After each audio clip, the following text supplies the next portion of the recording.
Hello students, welcome back again. विज्ञान world आज आपके लिए लेके आ रहे हैं उत्सर्जन तंत्र। तो 10th क्लास के स्टूडेंट्स हम कर रहे हैं जैव प्रक्रम चैप्टर, और आज हम करेंगे उत्सर्जन तंत्र, मानव उत्सर्जन तंत्र।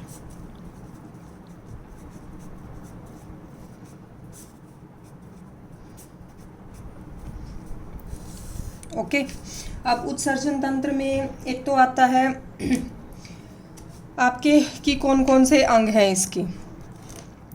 ठीक है, तो मैं चित्र बनाऊंगी, साथ साथ आपको बनाना है। तो सबसे पहले बनाएंगे स्टूडेंट्स हम वृक्क, जो गुर्दे होते हैं।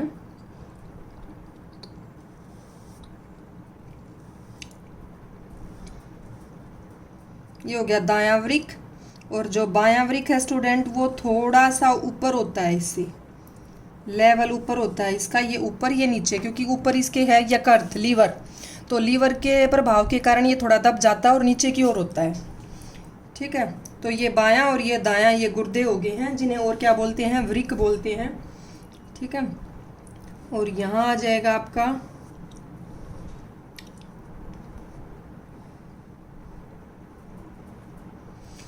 ये आ गया है आपका मूत्राशय और मूत्रमार्ग।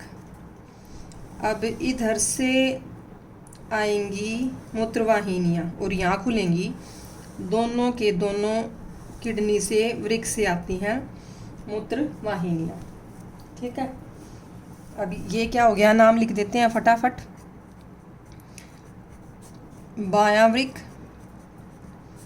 ये क्या है, बाईं मूत्रवाहिनी,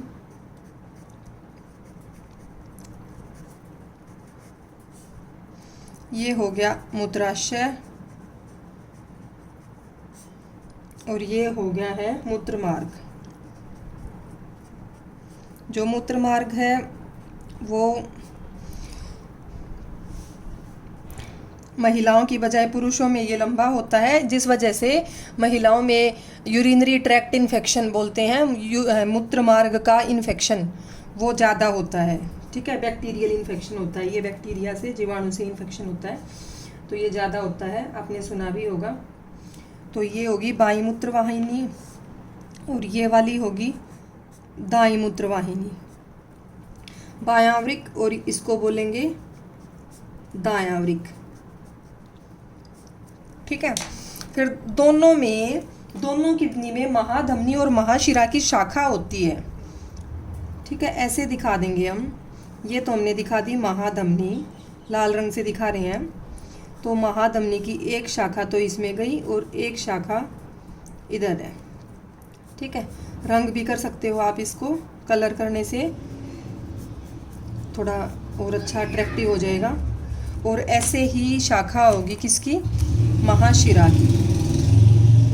तो महाशिरा की भी एक शाखा गई है इसमें, इधर वाले वृक्क में, और एक गई है, पीछे से दिखा दो, इधर वाले वृक्क में गई। तो ये हो गई हैं दोनों की शाखाएं।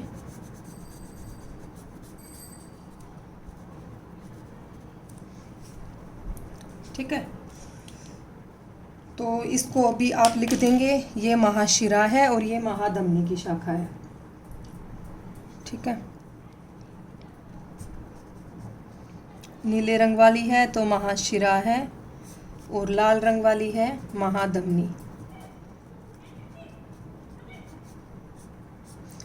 इनको अगर आप लिखेंगे तो ये क्या है, इनकी शाखाएं हैं। तो ये हो गया है आपका पूरा का पूरा उत्सर्जन तंत्र, मानव उत्सर्जन तंत्र। नीचे नाम जरूर लिखना है, मानव उत्सर्जन तंत्र। तो क्या होता है स्टूडेंट्स, इसमें जो ये वृक्क हैं दोनों, तो वृक्क में आपका आएगा रक्त आएगा, महाधमनी और महाशिरा दिखाई हुई है, तो जो रुधिर है वो इनमें फिल्टर हो जाता है, छन जाता है। तो वो प्रक्रिया यहाँ पे होगी कि जिसे छन के और ये मूत्र बन जाएगा, और वो मूत्र आएगा दाईं और बाईं वृक्क मूत्रवाहिनी से आएगा, वृक्कों से दोनों, और मूत्राशय में स्टोर हो जाता है, इकट्ठा हो जाएगा कुछ देर के लिए टेम्परेरीली, ठीक है, और फिर मूत्र मार्ग से शरीर से बाहर निकल जाएगा। तो इस तरीके से जो भी वर्ज्य पदार्थ हैं आपके जो शरीर में बनेंगे वो सारे उत्सर्जन तंत्र शरीर से निकाल देता है। तो देखो यहाँ पे भी मैंने बताया था पीछे कि रुधिर का रोल है, रुधिर का पूरा अहम योगदान है, क्योंकि वो उसमें सारे वर्ज्य पदार्थ बने हैं, सारे वर्ज्य पदार्थ बने हर एक कोशिका के अंदर, और वो सभी कोशिकाओं से वर्ज्य पदार्थों को रुधिर इन दोनों वृक्क तक लेके आता है, गुर्दों तक लेके आता है, और यहाँ पे उत्सर्जन का कार्य होता है, मूत्र बनने का कार्य होता है, ठीक है। तो जो दोनों वृक्क हैं उनके अंदर होते हैं स्टूडेंट्स, एक वृक्क के अंदर करीब 1 लाख से 10 लाख तक वृक्काणु होते हैं। क्या होते हैं? वृक्काणु। तो जैसे हम कहते हैं कोशिका को कि संरचनात्मक और क्रियात्मक इकाई बोलते हैं, आपने 9वीं कक्षा में पढ़ा है, शरीर की संरचनात्मक क्रियात्मक इकाई कोशिका है। ऐसे ही जो किडनी है ये वृक्क हैं आपके, दोनों वृक्कों की संरचनात्मक और क्रियात्मक इकाई वृक्काणु है। तो वृक्काणु होते हैं इनके अंदर। अब वो जो वृक्काणु है, वृक्काणु की क्या संरचना है, तो उसकी संरचना भी हम बनाएंगे। तो अब हम लेके चल रहे हैं वृक्काणु की संरचना। तो देखो वृक्काणु जो है इस तरीके से होता है। सबसे पहले तो ऐसे एक बोमन संपुट बनाते हैं, यूं बना लिया बोमन संपुट, और इसको आप नीचे ले जाके और थोड़ा सा मोड़ देना है, और फिर उसके बाद यू आकार का पूरा बड़ा सा है, ये यू आकार का है। उसके बाद फिर से थोड़ा सा मुड़ा हुआ भाग आएगा, और फिर पूरी एक नली होती है, उस नली में ये खुल जाएगा। उस नली में ऐसे ऐसे कई वृक्काणु खुलते हैं, ठीक है। क्या खुलते हैं? इसमें कई वृक्काणु खुलते हैं, इसलिए इसको बोलते हैं संग्राहक वाहिनी। क्या बोलते हैं इसे? संग्राहक वाहिनी। क्योंकि ये संग्राहक वाहिनी ऐसे ऐसे कई वृक्काणु में जो मूत्र बनेगा उसको इकट्ठा कर रही है। तो देखो ये सारा डबल है, तो आपको ऐसे दिखा लेना है।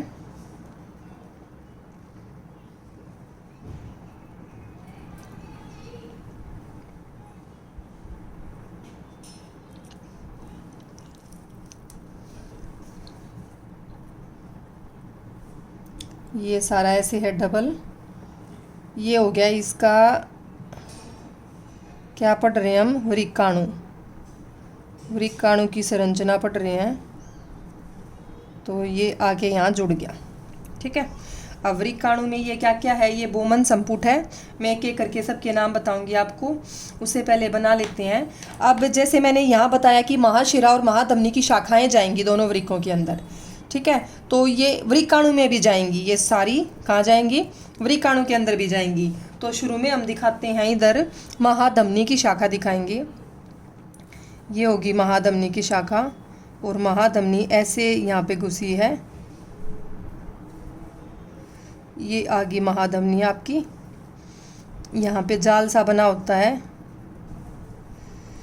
फिल्टर करने के लिए, यहाँ छलनी की तरह होती है संरचना, ठीक है। अब जो ये महाधमनी है इसकी शाखा पूरे इस पे वृक्काणु पे फैली होती है, ठीक है। ताकि हर जगह क्या बनेगा, इसमें से छन छन के यहाँ पे क्या बनेगा? मूत्र बनेगा। तो ये पूरे पे फैली होती है। आप इस तरीके से बस इसका जाल सा दिखा दो, टेढ़ा मेढ़ा आप कहीं से भी इसको लेके जा सकते हैं, और वापस इसी में मिलाना है, ठीक है। अब ये हम डबल लेके चले थे, तो आप इसे डबल लेके जा सकते हैं, और फिर पूरे को डबल करके फिर आप इसमें कलर कर सकते हैं अट्रैक्टिव बनाने के लिए। ऐसे पूरी को रेड दिखा दीजिए, लाल रंग दिखा दीजिए, जिससे क्या है, क्या पता चलेगा कि भाई ये एक महाधमनी है, लाल रंग की धमनी होती है, ठीक है। तो ये उससे सुंदर दिखेगी। ये देखिए मैंने पूरी की पूरी जो ये महाधमनी की शाखा थी इसको पूरा रंग कर दिया है, तो ये इस तरीके से आपको दिखाई देगी। और फिर ऐसे ही हमें बनानी है एक महाशिरा की शाखा बनानी है। किसकी बनानी है? महाशिरा की शाखा बनानी। ये ले ली हमने महाशिरा। तो ऐसे ही वो भी पूरे पे फैलेगी। आप कहीं से भी इसको भी लेके जा सकते हैं, ठीक है। तो ये भी पूरे पे फैल रही है। इसको भी आप ऐसे क्या दिखा सकते हैं, ऐसे डबल कर दीजिए।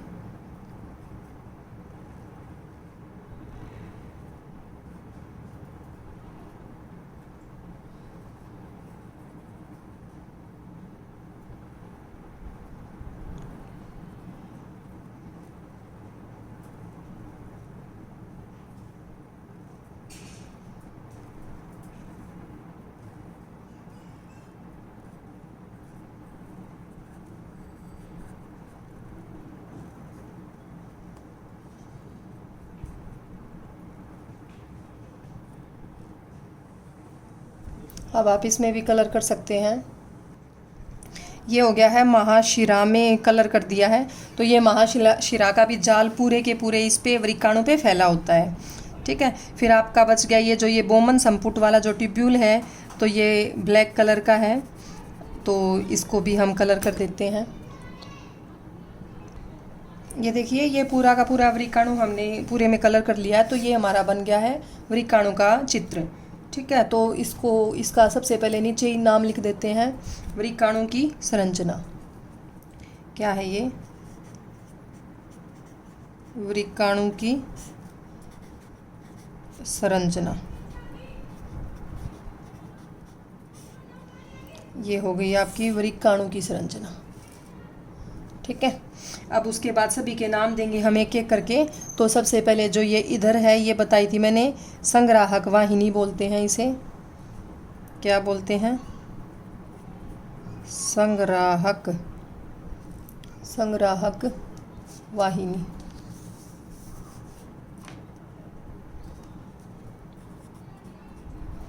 जो कि कई वृक्काणुओं से इकट्ठा करती है जो मूत्र बनेगा, ये संग्राहक वाहिनी।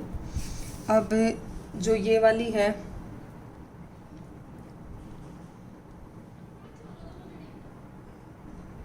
ये वाली है वृक्क शिरा की शाखा। शिरा बताई थी ना मैंने नीले रंग की। तो ये वृक्क में जो शिरा जाती है, ये वृक्क में जो शिरा जाती है इधर नीले रंग वाली, उसकी भी शाखा है, क्योंकि एक वृक्क में बहुत सारे वृक्काणु होते हैं, लाखों में, तो उसकी भी शाखा है ये। ठीक है, और ऊपर वाली जो है, इसका क्या नाम है? ये वृक्क धमनी की शाखा है। ये है वृक्क धमनी की शाखा।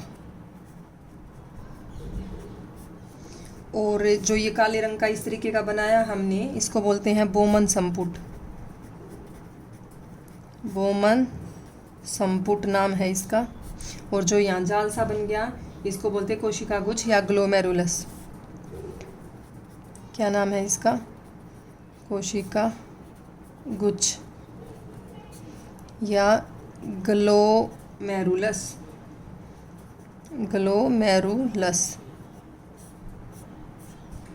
ग्लोमेरुलस बोमन संपुट हो गया, धमनी दोनों शाखाएं होगी। अब ये तो हो गया बोमन संपुट। उसके बाद ये शुरू में जो मुड़ा हुआ पार्ट आ रहा है, इसको बोलते हैं पीसीटी। ठीक है, फिर उसके बाद यू आकार का आ जाता है, फिर पीछे फिर से मुड़ा हुआ पार्ट आता है, इसको डीसीटी बोलेंगे। बाद का मुड़ा हुआ हिस्सा डीसीटी, शुरू का मुड़ा हुआ हिस्सा पीसीटी, और ये कटोरे से आकार का बोमन संपुट, और बीच में है यू आकार का, इसको हैनले लूप बोलते हैं। क्या बोलते हैं? Henle loop. ये वाला जो है हैनले लूप है, ये यू आकार का जो है हैनले लूप है। तो स्टूडेंट्स, जो ये वृक्काणु है, वृक्काणु के अंदर इस तरीके से जाल आता है। किसका? वृक्क धमनी आती है, उसकी शाखा आती है, उसका जाल बनता है। तो यहाँ पे छलनी की तरह छेद होते हैं। तो सारा जो यहाँ पे मूत्र बनेगा, छन के इस रक्त में से, रुधिर में से इधर आ जाएगा, और यहाँ पे ये पूरे में घूम के संग्राहक वाहिनी में चला जाता है। कई संग्राहक वाहिनियाँ जुड़ के जो इधर आपकी जो ये मूत्र वाहिनी है, बहुत सारी संग्राहक वाहिनियाँ इसमें खुलती हैं। ठीक है, तो इस तरीके से फिर ये मूत्राशय में जाएगी। अब आपको ये बात समझनी है कि पूरे के पूरे वृक्काणु पे जो धमनी की और जो शिरा की शाखा, उसका जाल बिछा हुआ है, उसका क्या कार्य है? उसका ये कार्य है कि जो कुछ भी इसमें छन गया है, मैं आपको बता दूं कि एक दिन में जो मूत्र बनता है वो करीब 1-2 लीटर निकलता है, आपने देखा होगा। और वो भी पानी पीने पे और मौसम के ऊपर है भाई, ज़्यादा पानी पियेंगे ज़्यादा मूत्र बनेगा और कम पानी पियेंगे कम बनेगा, मौसम के हिसाब से भी परिवर्तन आता है। लेकिन यहाँ पे एक दिन में जो निस्यंदन बनता है, निस्यंद होता है स्टूडेंट्स, फिल्ट्रेट जो नीचे छन के आएगा, निस्यंदन होती है छानने वाली जो प्रक्रिया है। तो छानने की प्रक्रिया निस्यंदन हो रही है यहाँ पे, और निस्यंद जो नीचे बनेगा जो बच के इसमें आएगा छन के, वो 180 लीटर बनता है। यह आप बात याद रखिएगा, कितना बनता है? 180 लीटर शुरू में, और बाद में मूत्राशय तक जो आएगा 1-2 लीटर रह जाता है। तो वो सारा कहाँ चला गया? जो ये पूरा का पूरा जाल है धमनी और शिरा का, तो ये वापस सोख लेती है उसे। क्या कर लेती है? वापस सोख लेती है। पुनर्अवशोषण बोलते हैं इसे। क्या बोलते हैं? पुनर्अवशोषण होता है। ठीक है, जल भी यहाँ पे काफ़ी मात्रा में सोख लिया जाता है, और जैसे कुछ ग्लूकोज या कुछ और काम के जो भी खनिज वगैरह चले गए थे वो सारे दोबारा अवशोषित कर लिए जाते हैं, तो पुनर्अवशोषण होता है। और कुछ बेकार का वर्ज्य पदार्थ अगर कोई धमनी में रह गया था, रुधिर के अंदर रह गया था, तो वो इसमें छोड़ दिया जाता है इसके अंदर। ठीक है, यहाँ पे बीच में, इसलिए इसका पूरे पे जाल फैला होता है। तो यहाँ पे पुनर्अवशोषण होता है, और जो उत्सर्जन भी होता है वर्ज्य पदार्थों का जो ज़्यादा यहाँ रह गए थे रुधिर के अंदर, तो इस वजह से ये यहाँ पे फैली होती है। तो वृक्काणु की संरचना आपको समझ आ गई होगी, और उत्सर्जन तंत्र भी समझ आ गया होगा। ये था हमारा मानव उत्सर्जन तंत्र। मानव उत्सर्जन तंत्र में एक और टॉपिक है स्टूडेंट्स, अपोहन। कृत्रिम वृक्क बोलते हैं जिसे, भाई आर्टिफिशियल किडनी है, कृत्रिम वृक्क है भाई। जब कई बार आपके वृक्क काम नहीं करते, ये काम करना बंद कर जाएं, बायां वृक्क दायां वृक्क, तो वैसे तो ट्रांसप्लांट भी कर सकते हैं भाई। एक किडनी में भी कई बार लोगों का काम चल जाता है, तो दूसरी किडनी हम दूसरा वृक्क डोनेट भी कर सकते हैं, दान भी दे सकते हैं, अंग दान कहते हैं, और ये अपने रिश्तेदारों को दी जा सकती है।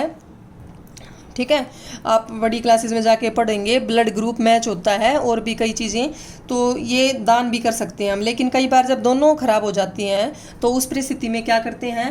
कृत्रिम वृक्क का इस्तेमाल करते हैं। ये हॉस्पिटल्स में होता है, आपने सुना होगा, डायलिसिस बोलते हैं इसे अंग्रेजी में। तो जिनकी दोनों किडनी खराब हो जाती हैं वो डायलिसिस के लिए हॉस्पिटल्स में जाते हैं हर तीसरे चौथे दिन, हफ्ते में करीब 2 बार जाना होता है उन्हें। तो उसमें अपोहन बोलते हैं उसे, अपोहन हिंदी में, डायलिसिस इंग्लिश में बोलते हैं। तो उसमें क्या प्रक्रिया है, कैसे वहाँ पे मूत्र बनेगा, किस तरीके से सारा खून साफ हो जाएगा, उसमें से वर्ज्य पदार्थ निकल जाएंगे, वो देखिए एक बार।